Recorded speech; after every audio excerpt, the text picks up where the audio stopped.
తెలంగాణ రాజకీయాల్లో పెను సంచలనం చోటు చేసుకోబోతుందా? ఢిల్లీ లిక్కర్ స్కామ్ కేసులో బెయిల్ తర్వాత కల్వకుంట్ల కవిత తన రూట్ మార్చేశారా అంటే అవునని అంటున్నాయి రాజకీయ వర్గాలు. గత కొంతకాలంగా మౌనంగా ఉంటున్న కవిత ఇప్పుడు సరికొత్త వ్యూహంతో క్షేత్ర స్థాయిలోకి వచ్చేందుకు సిద్ధమయ్యారు. బీఆర్ఎస్ పార్టీతో సంబంధం లేకుండా తనకంటూ ఒక ప్రత్యేక రాజకీయ అస్తిత్వం కోసం కవిత కొత్త పార్టీ ఏర్పాటుకు సన్నద్ధమవుతున్నట్టు సమాచారం. తన రాజకీయ పునాదులు ఉన్న నిజామాబాద్ జిల్లానే వేదికగా చేసుకుని పాలిటిక్స్ రీస్టార్ట్ చేయాలని ఆమె భావిస్తున్నారు. తెలంగాణ ఉద్యమకాల నుంచి సాంస్కృతిక చైతన్యాన్ని రగిలించిన తెలంగాణ జాగృతి ఇప్పుడు ఒక రాజకీయ ఆయుధంగా మారుతుంది. బీఆర్ఎస్ తో విభేదించిన తర్వాత కవిత తన పూర్తి ఫోకస్ ను జాగృతి పైనే పెట్టారు. రాష్ట్రంలో ఎక్కడ చిన్న సమస్య తలెత్తినా జాగృతి కార్యకర్తలు అక్కడ వాలిపోతున్నారు. ప్రజల పక్షాన నిలబడి రాజీ లేని పోరాటానికి కవిత సిద్ధమవడం ఆమె భవిష్యత్తు కార్యాచరణకు నిదర్శనం. తెలంగాణ ఉద్యమం గడ్డపై నుంచి రాజకీయ ప్రస్థానాన్ని ప్రారంభించిన కవిత నిజామాబాద్ ఎంపీగా జాతీయ రాజకీయాల్లో తన ముద్ర వేశారు. ఉద్యమ కాలం నాటి ఆవేశం,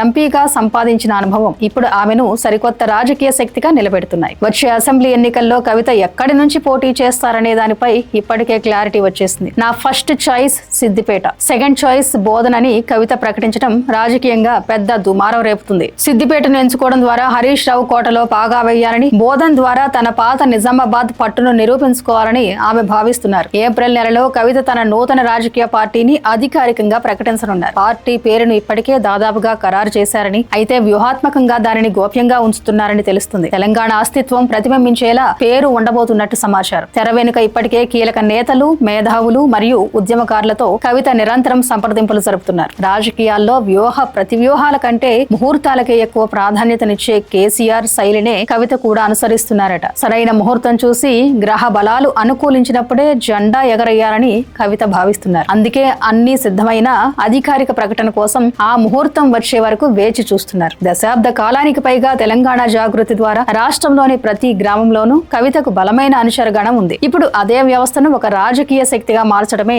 ఆమె ప్రధాన లక్ష్యం అన్నారు. ఇప్పటికే ప్రతి జిల్లాల్లోనూ తన విధేయులతో కవిత ప్రత్యేకంగా భేటీ అయ్యారు. పార్టీ ప్రకటన రాగానే క్షేత్రస్థాయిలో పనిచేసేలా ఒక షాడో టీం సిద్ధమైందని టాక్. జాగృతి వాలంటీర్లు మాత్రమే కాకుండా మహిళా సంఘాలు, యువజన విభాగాలు పెద్ద ఎత్తున ఆమె వెంటే నడిచేందుకు ఆసక్తి చూపుతున్నారట. ఇప్పటికే రాష్ట్రంలోని ప్రముఖ కవులు, కళాకారులు మరియు ఉద్యమకారులతో కవిత రహస్యంగా సమావేశమయ్యారు. ఉద్యోగ సంఘాల నేతలు, మేధావులతో చర్చించి రాష్ట్రంలోని ప్రస్తుత సమస్యలకు పరిష్కారంగా తమ పార్టీ మేనిఫెస్టో ఎలా ఉండాలో ఒక ప్రాథమిక అవగాహనకు వచ్చారట. పార్టీని ప్రకటించిన రోజునే ఇతర పార్టీలకు చెందిన కీలక నేతలు, రిటైర్డ్ ఐఏఎస్, ఐపీఎస్ అధికారులు కూడా కవిత గూటికి చేరే అవకాశం ఉందని రాజకీయ వర్గాల్లో ప్రచారం జరుగుతుంది. కవిత తన రాజకీయ ప్రస్థానాన్ని ప్రారంభించిన మెట్టినిలు నుంచే తన కొత్త పార్టీ జెండాను ఎగరేయాలని నిర్ణయించుకున్నట్టు తెలుస్తుంది. నిజామాబాద్ జిల్లాలో ఆమెకు ఉన్న పట్టు, కేడర్ మద్దతు దృష్ట్యా అక్కడి నుంచే పార్టీని ప్రకటించడం ద్వారా రాష్ట్ర వ్యాప్తంగా బలమైన సంకేతాలు పంపాలని భావిస్తున్నారు. జిల్లాల్లోని ప్రతి నియోజకవర్గంలోనూ తనకంటూ ఒక ప్రత్యేక సైన్యాన్ని తయారు చేసుకునే పనిలో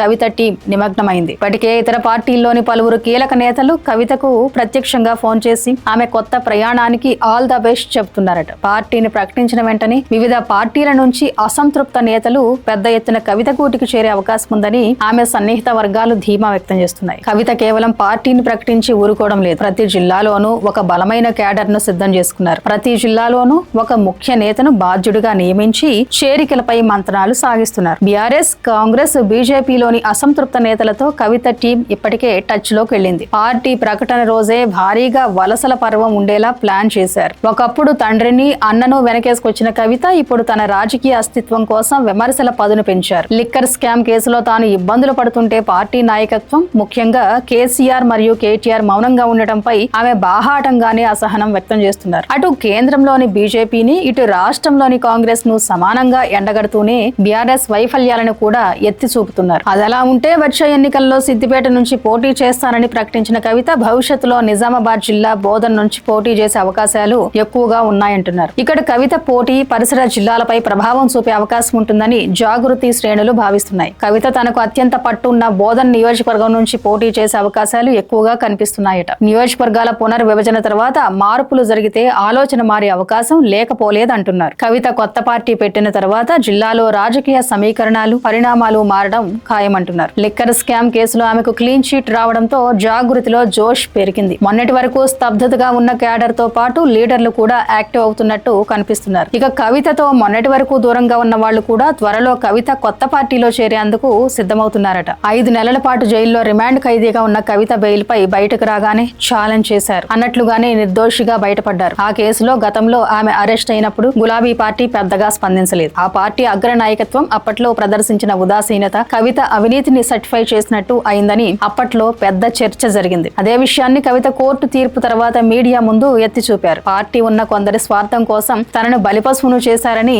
ఆమె చేసిన వ్యాఖ్యలు బీఆర్ఎస్ ను డిఫెన్స్ లో పడేశాయి. అలాగే కోర్టు తీర్పు తర్వాత కవిత అరెస్ట్ తమకు రాజకీయంగా నష్టం చేసిందని కేటీఆర్ చేసిన వ్యాఖ్యలను కవిత ఖండించింది. మొత్తానికి బీఆర్ఎస్ నుంచి బయటకు వచ్చినప్పటి నుంచి తన విశ్వరూపం చూపిస్తున్న కవిత రాజకీయాల్లో భవిష్యత్తును పరీక్షించుకోవడానికి సిద్ధమయ్యారు. ప్రతి అడుగు వ్యూహాత్మకంగా వేస్తున్నారు. ఉమ్మడి నిజామాబాద్ జిల్లాలో కవితకు ప్రధాన అనుచరులు ఉన్నారు. కీలక నేతలు వస్తే బలంగా నిలబడవచ్చనే ఆలోచనతో పావులు కదుపుతున్నారు. ఆమె టార్గెట్ లిస్ట్ లో బీఆర్ఎస్ ప్రధానంగా కనపడుతూ ఉండడంతో ఆ పార్టీ నేతలు మింగలేక కక్కలేక సతమతమవుతున్నారు. Thank you for watching.